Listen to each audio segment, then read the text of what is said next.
విజయం వైసీపీదే అని ఎన్టీవీకి ఇచ్చిన ఇంటర్వ్యూలో అప్పుడు అన్నారు. మరి అప్పుడు వైఎస్ జగన్ చెప్పిన మాట నిజమైందని 2019 ఎన్నికల ఫలితాల్లో టీడీపీ 23 స్థానాలకే పరిమితమైందని వైసీపీ శ్రేణులు ప్రస్తుతం జగన్ చేసిన కామెంట్స్ సందర్భంలో గుర్తు చేస్తున్నారు. ఇప్పుడు మళ్లీ 2024 ఎన్నికల ఫలితాలపై సీఎం జగన్ స్పందించారు. ఆ సందర్భంలో కార్యకర్తలు కూడా స్పందిస్తున్నారు. గత ఎన్నికల్లో సాధించినటువంటి 151 అసెంబ్లీ 22 ఎంపీ స్థానాలు గెలిస్తే ఈసారి ఆ నెంబర్ దాటపోతున్నామని అన్నారు. దీనికి సంబంధించి latest updates AP input editor Chandrasekhar అందించడానికి సిద్ధంగా ఉన్నారు న్యూస్ రూమ్ నుంచి. చంద్రశేఖర్, మొత్తానికి ఈ జగన్ కామెంట్స్ని వాటి వెనకాల ఉన్న కాన్ఫిడెన్స్ని ఏ విధంగా చూడాలి, దానికి సంబంధించిన అప్డేట్స్, ఆ తర్వాత కార్యకర్తల ధైర్యం ఏ విధంగా ఉంది, నమ్మకం ఏ విధంగా ఉంది, దానికి సంబంధించి వైసీపీ శ్రేణులంతా కూడా స్తబ్దుగా ఉన్నాయి. ఒకరిద్దరు నాయకులు తిరిగి మాదే విజయం, మేమే అది ప్రభుత్వాన్ని ఏర్పాటు చేస్తామని చెప్పినప్పటికీ రాష్ట్ర వ్యాప్తంగా ఒకవైపు కూటమి నేతల నుంచి ఎదురవుతున్న సవాళ్ళు కానీ, కూటమి నేతలు చూపిస్తున్న కాన్ఫిడెన్స్ కానీ వైసీపీ నేతలని కొంచెం ఆలోచనలో పడిచింది, పునరాలోచన వేసింది. ఏంటి మా పరిస్థితి బాగోలేదా, మేము అధికారంలోకి రావట్లేదా, మా ఎమ్మెల్యే కానీ మా పార్టీ కానీ ఓడిపోతుందన్న సంశయంలో మీమాంసలో ఉన్నట్టుగా కనిపించింది. అయితే జగన్మోహన్ రెడ్డి పోలింగ్ అయిన తర్వాత ఈ 3 రోజుల పాటు తనకు అందిన ఇన్పుట్స్ని, అలాగే కొన్ని సర్వే రిపోర్టులు కూడా దగ్గర పెట్టుకున్నారు, అంతా సరిచూసుకున్నారు, పూర్తి స్థాయిలో కాన్ఫిడెన్స్కి వచ్చారు. ఆయన వ్యక్తిగతంగా చేసుకున్న అంచనాలు, ఒక ప్రభుత్వ అధినేతగా, ఒక పార్టీ అధ్యక్షుడిగా ఆయన తన పార్టీకి ఉన్న ప్రజల అభిమానాన్ని ఎంతో కొలతేసుకున్నారు.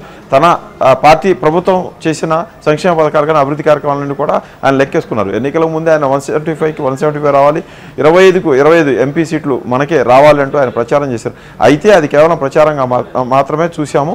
అయితే ఎలక్షన్ తర్వాత, పోలింగ్ తర్వాత మాత్రం మొత్తం సీఎం జగన్మోహన్ రెడ్డి ట్రెండ్ మార్చేశారు. 3 రోజుల తర్వాత బయటకు వచ్చిన జగన్మోహన్ రెడ్డి ఐపాక్ టీం తోటి భేటీ అయ్యారు. ఆ భేటీ అయిన సందర్భంగా ఆయన సంచలనమైన కామెంట్లు చేశారు. ఈసారి మనం 22 ఎంపీ సీట్లు గెలవబోతామని చెప్పారు. పోయినసారి కూడా వైసీపీ 22 ఎంపీ సీట్లు గెలుచుకుంది. అలాగే ఎమ్మెల్యే సీట్ల విషయంలో ఆయన గతంలోనే సంచలనం అనుకుంటే 175కి 151 సీట్లు వైసీపీ సాధించడమే గొప్ప, అది ఒక రికార్డు అనుకుంటే, ఇప్పుడు ఆ 151 సీట్లను క్రాస్ చేయబోతున్నామంటూ కూడా ఆయన చెప్పారు. ఆయన ఎన్ని సీట్లు 150 పైన వస్తాయి అనేది చెప్పబోయినప్పటికీ కూడా 151 సీట్లు మనం క్రాస్ చేయబోతున్నామంటూ కూడా ఆయన చెప్పారు. ఇది దావానంలాగా రాష్ట్రం అంతా వ్యాపించింది. జగన్మోహన్ రెడ్డి వ్యాఖ్యల తర్వాత వైసీపీ కేడర్లో, వైసీపీ నాయకుల్లో కాన్ఫిడెన్స్ రెట్టింపు అయిపోయింది. ఇప్పటివరకు కూటమి చేస్తున్న హడావుడి, కూటమి చేస్తున్న కామెంట్లు, కూటమి చేస్తున్న సవాళ్ళతోటి వైసీపీ నాయకులు మీమాంసలో ఉండగా ఇప్పుడు జగన్మోహన్ రెడ్డి చేసిన కామెంట్ల తర్వాత వాళ్ళు కూడా కాన్ఫిడెన్స్ పెరిగిపోయింది. 2019 ఎన్నికల తర్వాత, ఎన్నికలకు ముందు జగన్మోహన్ రెడ్డి కామెంట్లు చేశారు. ఆ కామెంట్లు తగ్గట్టుకే వైసీపీకి సీట్లు వచ్చాయి. అలాగే ప్రతిపక్షం 23 సీట్లకు పరిమితం అయిపోయింది. ఇప్పుడు జగన్మోహన్ రెడ్డి చెప్పారంటే ఖచ్చితంగా అది అయి తీరుతుందన్న ఉద్దేశంతో, అభిప్రాయంతో జనం ఉన్నారు.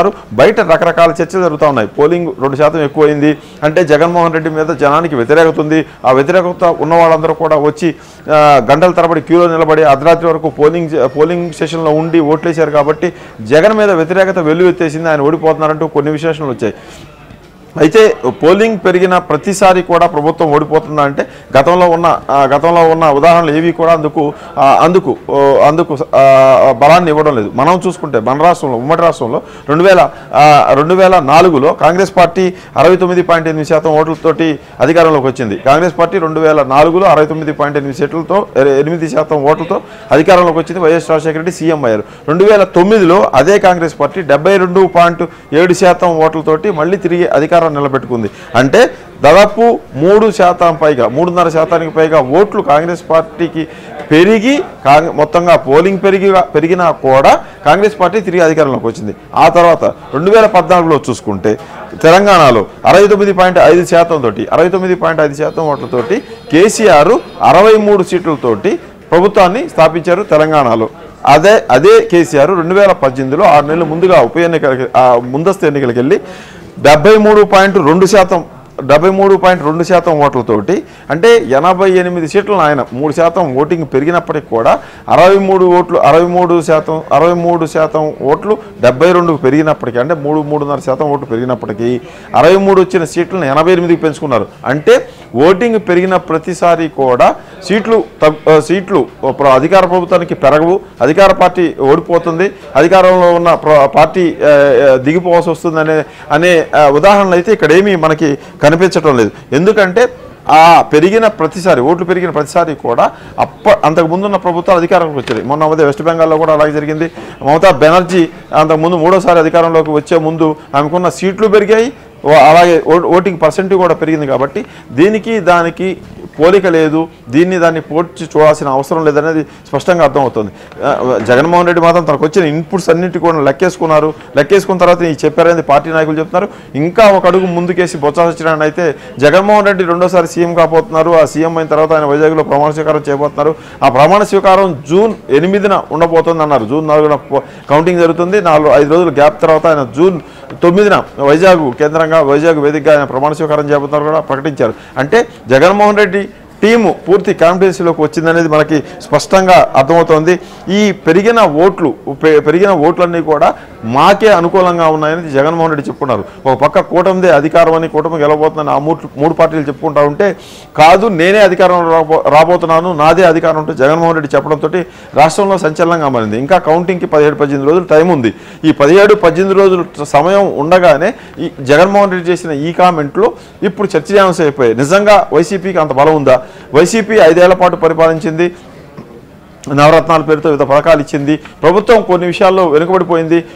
మద్య నిషేధం వంటి వాటిల్లో హామీ ఇచ్చి కూడా అమలు చేయలేకపోయింది.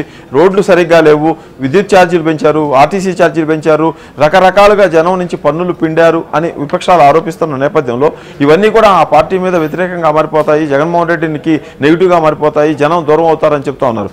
అలాగే గతంలో 2,62,000 మంది ఉద్యోగులు పోస్టల్ బ్యాలెట్లు ఉపయోగించుకుంటే ఈసారి ఆ సంఖ్య 4,44,000 అయింది.